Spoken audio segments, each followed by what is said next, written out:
All right, so today we're diving into a case that I think has captivated pretty much the whole world for almost 2 decades now, the disappearance of Madeleine McCann. Mm. It's every parent's worst nightmare, right? A young family goes on holiday and then vanished. Yeah, it really is a story that chills you to the bone. And the more details that emerge, the more complex it seems to get. Right, like imagine trying to solve a puzzle, but then someone keeps switching out the pieces. But I think before we get into all the twists and turns this case has taken recently, we should probably take a minute to remind everyone of the basics, just to set the scene. Absolutely. So the year was 2007. The McCann family, Kate and Jerry McCann, along with their 3-year-old daughter Madeleine and her younger twin siblings, were on holiday in Praia da Luz, Portugal. A family holiday. Right, and they were staying in a holiday apartment. One evening, the parents were having dinner with friends at a nearby restaurant. But they were checking on the kids regularly, right? Yeah, exactly. They were going back and forth, making sure everything was okay. But then, during one of those checks, they discovered that Madeleine was missing from the apartment. Just gone. Gone. And despite a massive investigation, tons of theories, years of searching, nobody knows what happened to her. It's one of the biggest mysteries out there. For sure. And even after all this time, the story is still unfolding. In some pretty unexpected ways. Totally. Like, take the 17th anniversary of her disappearance, for example. This year, her parents, Kate and Jerry, marked the day with a really poignant message. It's interesting, right? Because it wasn't just what they said, but also where they said it that was really striking to me. Yeah, what was it about their message this year that stood out to you? Well, they posted it on their website, Find Madeleine, and they talked about the ongoing pain of her absence, how it feels like they're stuck in limbo. It's something they've said before, how the pain never really goes away. Yeah. But what made this year different was they didn't attend Madeleine's annual vigil. Wait, really? They weren't there. I mean, they've always been there before, right? That's huge. To skip the vigil after all this time, it makes you wonder if something has changed for them. Yeah, it's a detail that takes on a whole new meaning when we consider something else that happened this year, the Julia Wendell story. Oh, right. The young woman who came forward saying she was Madeleine. Talk about a curveball. Right, it blew up on social media. Wendell, who also goes by Julia Wendell, kind of looks like Madeleine. And get this, she even has this rare eye condition called coloboma. Coloboma, that's where there's like a gap or missing tissue in the eye, right? Exactly. And Wendell even went on Dr. Phil to talk about it. Hold on, Dr. Phil. Wow. Okay, now this is getting interesting. Right, and on the show, she talked about this vivid early memory she has of being on a beach.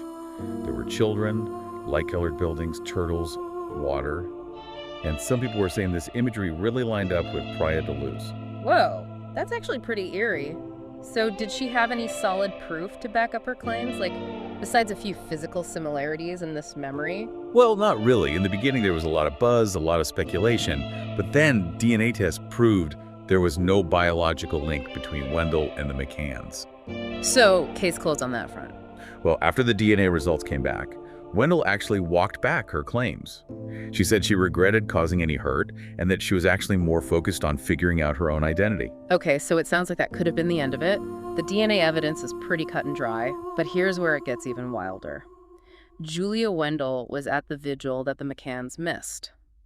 Wait, so she goes on Dr. Phil, says she's Madeleine, the DNA test comes back negative, and she still shows up at the vigil. Yep, that's right. And get this, reports say she came all the way from Poland with a friend, even had a letter with her. Apparently it was for Kate and Jerry. Wow. It's like she expected them to be there, even after the DNA results and everything. You know, it's that detail, her being at the vigil, that makes this whole Julia Wendell thing even more strange. It really does make you wonder. It's like she's holding on to this idea of being Madeleine, even with the evidence saying otherwise. And her statement after the vigil, which was reported by Metro, really shows that. She said, and I quote, "I am Madeleine McCann. I have never stopped believing it." Wow, it adds like a whole other layer to this already mysterious case. Right. It makes you think about what motivates people, you know, the need for identity, for belonging. And then you have the McCanns completely silent through it all. Yeah. They haven't publicly responded to Wendell's presence at the vigil, her claims, nothing, just silence. Yeah, and sometimes silence speaks volumes, doesn't it? It makes you analyze every single thing.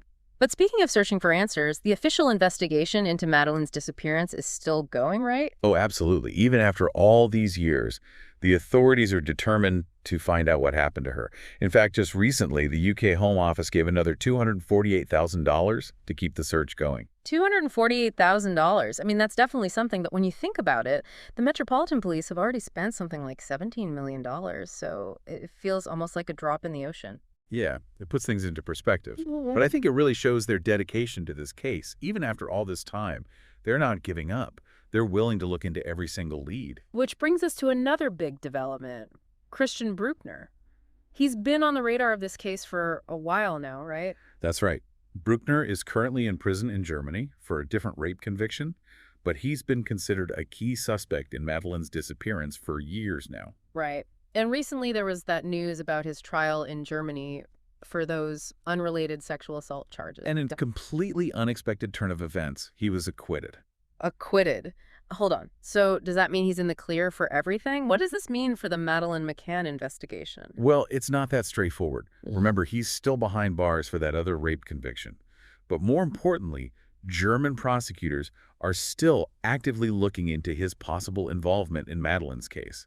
They're even appealing that acquittal. Wow. Okay, so this is far from over then. Man, this case just keeps getting more and more complex. Even with Bruckner still a person of interest, it feels like we're stuck in this maze of possibilities with no way out. Yeah, it does feel that way, doesn't it? Like we're trying to put together this giant puzzle, but we're missing that one crucial piece that makes everything make sense. And it's that lack of closure, that not knowing, that makes this case so unsettling. Like, we think about all the advancements we have in technology, forensics, global communication, but then you have a case like this, and it just reminds you that some mysteries, they just endure. And it's not just the mystery itself, right? This case really shines a light on some fundamental parts of what it means to be human. You look at the McCanns, and it's just this incredible testament to the power of hope. They haven't given up. Then you have Julia Wendell, and regardless of the DNA evidence, her story really speaks to our need to understand who we are, where we belong. And then the investigators, their dedication, it's inspiring. They refuse to let this case go cold. It's been 17 years, but they're still searching. Absolutely. This case is so much more than just a case file. You know, it's about real people, real emotions, loss, hope, the desperate need for answers, even when those answers seem impossible to find. And as we reach this 17th anniversary of Madeleine's disappearance, it feels like we're at a turning point. The McCanns missing the vigil, Wendell's unwavering belief, the ongoing investigation into Bruckner, it all suggests that there's still so much more to uncover. Yeah, and I think this case serves as a reminder that the pursuit of justice, the search for truth, it's rarely simple. It's a long and winding road with no guarantee of where you'll end up. But the search itself, that commitment, it's powerful. It reminds us that even when faced with the unimaginable, we still cling to that belief that the truth is out there. So where does that leave us? I guess still searching, still looking for those answers. But I think what really gets to me now, even more than any specific theory or suspect, is the weight of it all. The weight of not knowing, the weight of hope, the weight of this little girl's disappearance that continues to resonate throughout the world. It's a weight we all share, in a way. This case is not just a news story anymore. It's become a part of us, a shared experience.